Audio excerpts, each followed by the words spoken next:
breaking boundaries, shattering stereotypes, and breaching the glass ceiling. She is a woman who's done this and more in what is considered to be pretty much a male domain. And she is our guest for today. Hello and welcome. I'm Lopamudra Ghatak, and here we have a brand new edition of the ET Panache PowWow series. And joining me today, my guest is Roshini Sanah Jaiswal, promoter and Chief Restructuring Officer at Jagatjit Industries. I'm always the only woman. It's a difficult industry. Children have to be allowed to grow up, have their own views. You are your only limit. I love learning, growing myself.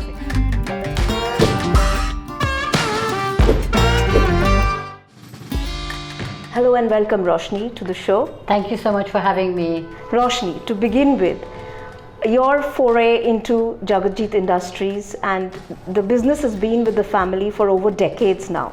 So how would you describe your entry and inheriting the legacy, the family legacy that you have had? So it's a strange coincidence that I never thought I would be inheriting it. So I grew up with my parents actually always telling me that I had to be financially independent, that I had to have my own career. So actually if you go back to my career path, it never started with Jagatjit Industries. It actually started with an entrepreneurial venture in the year 2000, where I moved back from New York and I went to Bangalore. And there were 250 bars, but having experienced the nightlife in New York, I was like, whoa, there isn't a single place that I would really like to go to here. And I thought that was a tremendous niche. And I opened my first lounge bar in Bangalore in the year 2000, which was called 180 Proof. 180 Proof. And the strange thing is, it did exceedingly well, and it just charted my career path for the next 15 years. I was actually working with restaurants and lounge bars, including eventually bagging the rights for. We did F-Bar in Delhi. In Delhi, yes. We did Indochine in Delhi. We did Hard Rock Cafe, Shiro, California Pizza Kitchen. So we ended up with a number of brands under a different company at that point in time, which was more my entrepreneurial venture. I exited several years ago. And that's when I kind of sort of entered this business, but there was really no plan, no dream. No, but you also inherited, it's no ordinary business. You inherited the Jagatjit Industries, the famous aristocrat whiskey, the multiple gin, then there is the ice vodka. Yes. And I'm sure no one from, no alcohol business family would have had a woman at the top there, and it was path-breaking. Or I think the first thing about family businesses is that most people or most children in families tend to join the business as soon as they come out of college. Yes. Because there is a sense of, and I don't mean this badly, but a sense of entitlement that this is what is coming to me. And privilege, yes. And privilege. Yes. What I'm saying is that it's not that I didn't grow up well, I did. I had the privilege of studying, at NYU, but that was not a given for me. So you had to work your way up. I had to work, I had to carve my own path, which I did. I had no direction or idea that I would actually be entering this business. And I only entered it 3.5 years ago. So it's pretty new to me. Yes, I did have worked in alcohol all my life, but it's the other side of alcohol. It's the service industry where you're serving people. This is manufacturing, it's distillery, it's very, very different. It's all the works, right? It's everything, and it's brand management. So it's very different to a bar business, which is what I was accustomed to. But what I'm trying to say is that it was different for me from maybe a lot of other families where children just get up and walk into an inheritance. And then they're 21 or something, they know that this is coming to them. Absolutely. And so that assumption was not here, because at that point in time, it was a family business. My grandfather was there. We had no idea what direction it would take. My father always, and my mother also always said, you need to figure yourself out. If it happens, it happens. If it doesn't, it doesn't. And so for me, But you did nurture some.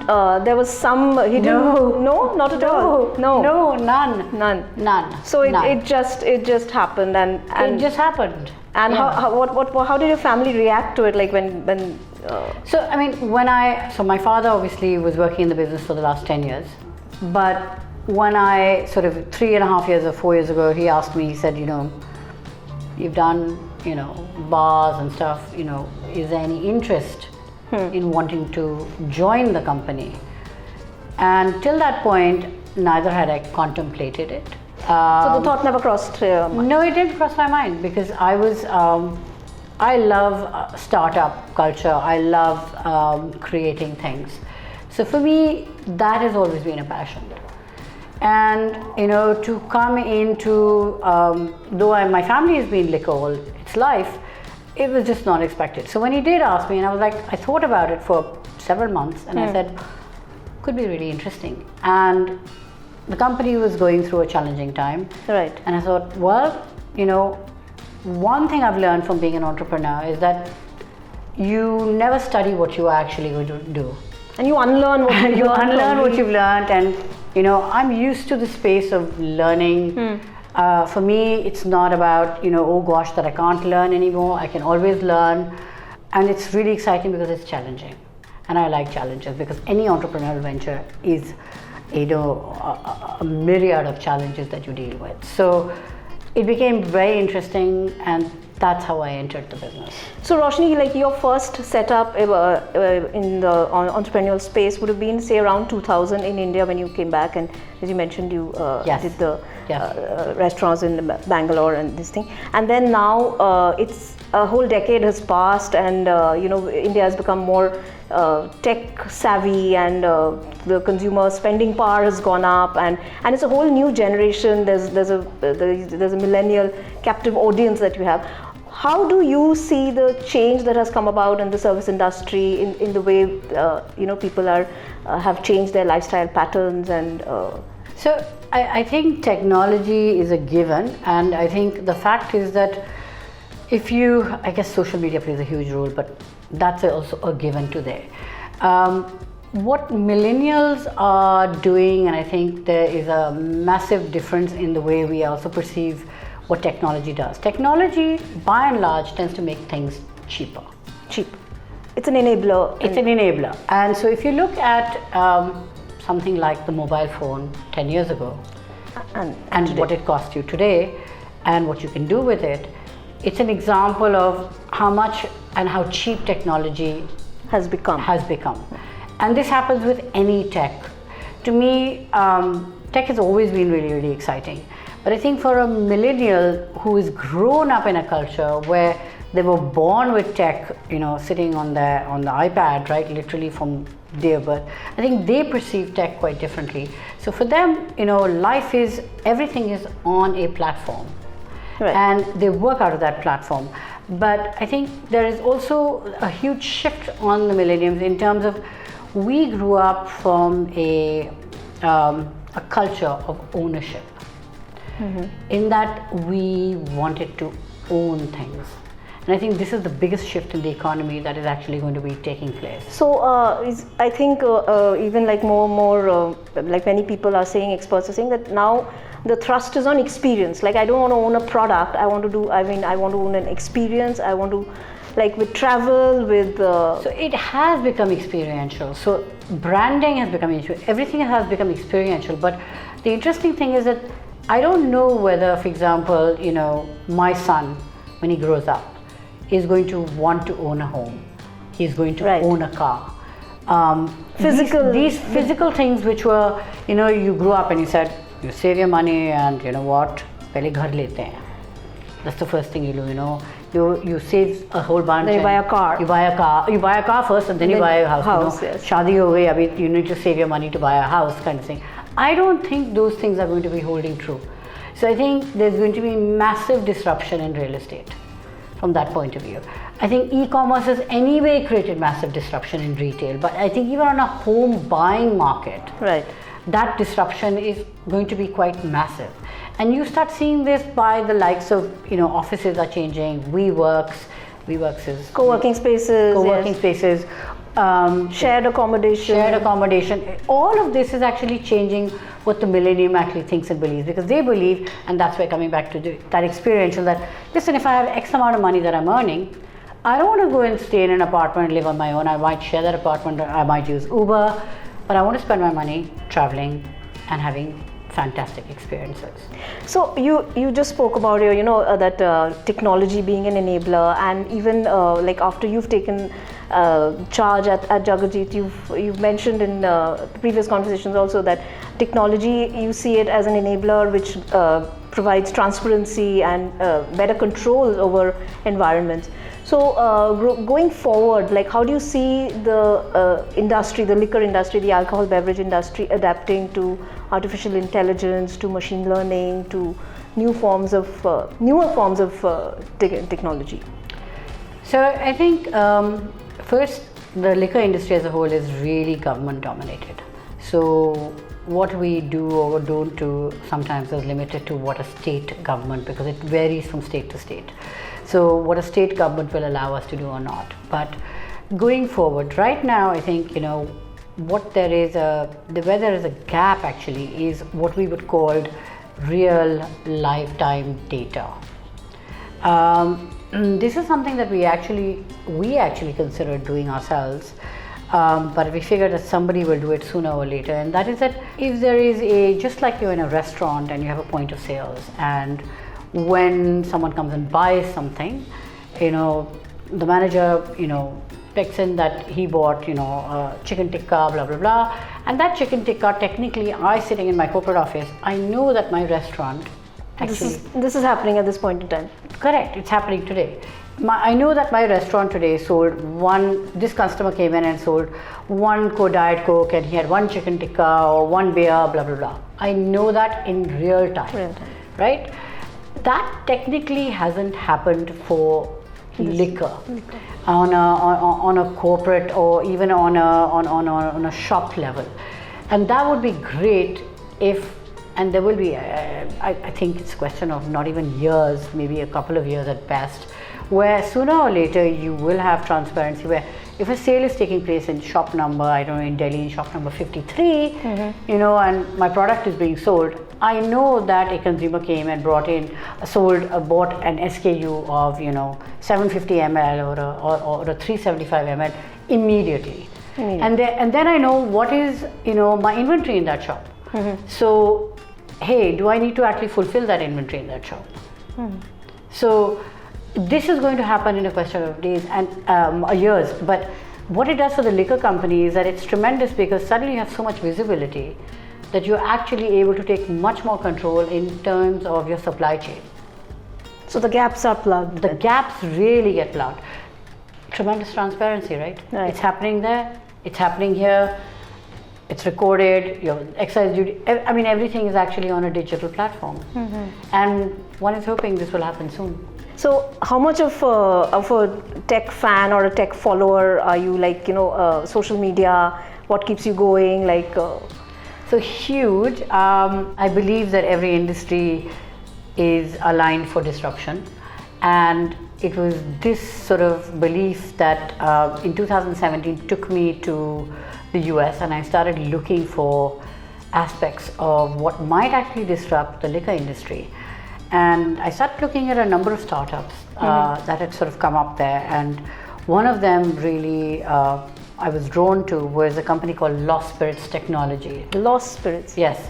So what they had done was they had patented and mastered a technology which accelerates the aging of spirits. So in other words, right now when I make a whiskey, it is sitting, when you talk about a single malt, or it is sitting in a barrel for 10 years, 5 years, 6 years, whatever the claim be. This company had figured out how to get a whiskey or even a rum or even a brandy to age to that 10-year, 12-year, 15-year cycle in the course of 9 days. So that's what I meant when I said cost, complete disruption and cost. Yes. What happens when you're sitting in a barrel for 9 and 10 years, the cost is just escalating. What happens when you can do it in 10 days? The cost suddenly just crashes, right? So it is so much more democratic in that people have access to it and have access to excellent quality and good products, right? So that is what eventually technology does. So we invested with this company in 2017, which was a sort of a brand new startup at that point. They had already launched 2 of their products, which were just selling off the shelf in Los Angeles. To date, we are sold off shelf. We have a craft distillery over there, which gets 1,300 visitors per week. It's been pretty path breaking, and we are currently can't really talk too much about this right now, but we are currently launching a single malt, an Indian single malt, in Los Angeles in the next month, along with this company over there. An Indian single malt there, okay. Yes, it will come to India. It's going to sort of. So it's make in India, but it goes to it's sort of it's retailed in the US first. It has the use of the technology, and it will come backwards into India. So it's reverse in that. It's kind of reversed, yes. Yes. Okay. Yes.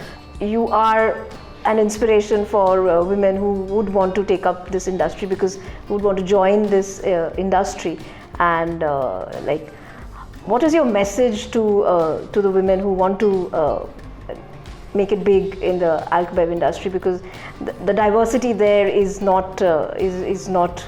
There are no women. Yeah, so I mean, there is an industry body which is called CIBC. Okay. I sit on it as the vice chairman. The chairman is Deepak Roy from ABD. Are you the only woman in the room? I am the only woman. I'm always the only woman. So maybe the most symposiums and industry events you go, it's probably a manel and you're the only woman. Yes, there. I'm the only woman. Fortunate for me that doesn't make me feel uncomfortable. Fortunate for me that I have been able to actually just, I don't know, I think growing up, I studied in modern school, Barakamba Road. Just boys were just boys, they didn't feel quite so different to us, and I think there was a huge comfort in just growing up with them, and I think that has really helped me going forward. But if I was to sort of address women, and not just this industry, there are many industries in India where I think women should be coming up sometimes. They're very male dominated, and I think one of the mottos that I live by is that you are your only limit. So what I mean by that is that you don't let other people tell you, and the conversations your head has with you. Oh, I can't do this. Can I do this? The self-doubts. Yes. So if you believe you can do something, and if you are self-convinced, you can do it. Then you can do it. So your only limit is you, and not a third party, and should never be a third party. Not parent, not spouse, nobody. Because these are the people who tend to influence us most. Sometimes they are very progressive and influence us very positively, sometimes they don't. I know there are many people who hear all kinds of things, beta ye nahi kar sakte ho, because it's just not, And they pull you down. And they pull you down, but they don't mean to. They're actually thinking for your benefit. Yes. But I think if you have a dream, if you have a vision, and if you want to do something, as long as you believe in yourself, that's the most important thing. I saw on the website of Jagatjit Industries there is a small blurb there which says we welcome women to come and join the force. Yes, absolutely. And it's a difficult industry to pull. It is a difficult. It's pretty formidable and Yes. So we try to pull them in where we know they'll be safe. Right. Because you are also dealing with, if I'm talking about someone going to constant liquor shops, or, sales doesn't work. Marketing absolutely works. Accounts works. So there are different aspects where I can actually pull women in, and there are places where I just can't pull them in. So what is your diversity like? What's your ratio? Would be like? We basically have close to about. Today I would say our strength, and we've done major restructuring in terms of cutting our costs down, in trying to get ourselves to a healthy place. I would say we've gone down to a corporate office of almost about 45 people today. Okay. And we were close to about 80 people. And this is some of it is about moving to being tech smart, and therefore moving to technology in certain aspects. Some of it is about just, there were drains which had sort of carried forward because of legacy, and it was most unfortunate that we had to release those people. But how challenging was carrying out that transition? I mean, building a new culture it continues. I would say it's not over. I think this year is probably the last year where it might be over, but it continues. We've changed business structure. We still are a manufacturing company, but because of our working capital constraints, and we found that our brand had a tremendous following, and to really honor our brand, we sort of moved about a year and a half ago to a semi sort of franchise model, so that we would not have working capital restrictions, and we would actually be able to service the brand the way it needed to be serviced state by state. These are not long-term contracts. These are small contracts, 2 years, where we absolutely control the end product. So if there is an issue with a partner, we have an exit clause in every contract for 90 days. So unlike a lot of franchise models which are really long term, this is very tight and very small term, but it was really to take care of a certain need to actually make sure that Aristocrat, Premium, and any of the brands that actually follow that actually are represented well. Yeah. Are you a perfectionist by nature? It takes too much time and it moves too slowly. I would love to be, no. I try to get as close as I can, but I would not want to be there. Not want to be. No. So there's window for various reasons. I've seen lots of perfectionists, and I've experienced a lot of them, and I have a lot of friends in different careers who are that, and I find that it actually it's a deterrence. It's a deterrent. It's a deterrence. Okay. You need to get it right. Okay. Do you need to be a perfectionist? No. Okay.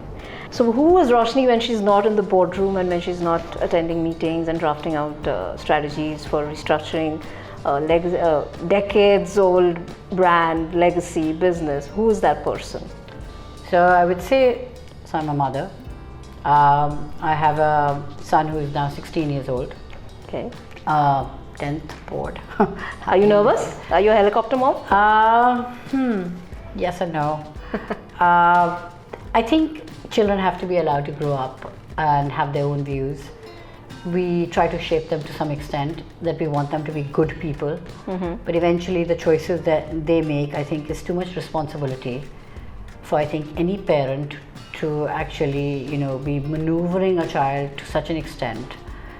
And if that child, tomorrow, it doesn't work, because one of the biggest things about what is happening in the world today is that I have so far moved 2 careers, you can technically say. My child will probably move 5 careers, and I don't mean jobs, I mean careers.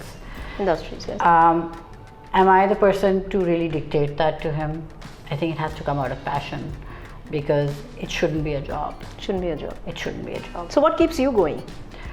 I love learning. Okay. I love cars, I love driving, and I'm a huge technology buff, so I keep looking for things that disrupt. But I love learning, and so I'm constantly going back to different parts of the US, even now Coursera, doing different programs, just growing myself in different kinds of ways. I love going out. I also love partying. So I party a lot as well. My weekends are that. I've recently learned poker. Oh, excellent. And we have now, this is something that I have wanted to do for many years, and still learning it. So this is sort of how I spend my time outside of work. Outside of works. So work hard and party harder. Yes, I think absolutely. that could probably be described as Roshini Sanah Jaiswal's motto. Yes. And thank you very much, Roshini, for chatting with us. It was a pleasure having you. Thank you so much. Thank you.